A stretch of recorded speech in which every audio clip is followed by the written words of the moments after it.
esimene asi on see ikkagi, mõtlekski praegu kohe see, et inimestel on tohutu kontrollivajadus ja kõike tahetakse mõistusega teha.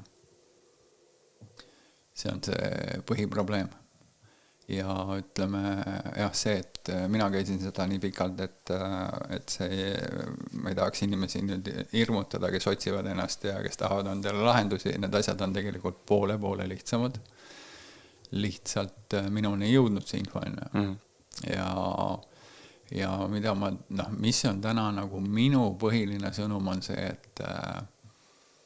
et meie kehas on tunded ja tunded tulevad vabastada kehast. Neid tuleb lasta nähtavale tulla, tuleb tunda lõpuni need tunded, et nad saaksid kehast vabaneda. Mitte mõistusest teha ja isegi ütleme täna minu, kui ma klientidega teen, siis väga ma näen, kuidas inimesed on mõistuses, kuidas nad tahavad mõistusega seda ka tunnet kehast vabastada. Ja ma ütlen neile kogu aeg, et ühesõnaga ära anna hinnanguid ja kõige suurem on see, et kõigepealt tuleb inimene viia rahus, et ta keha saaks lõdvestuda, et ta hakkaks üldse tundma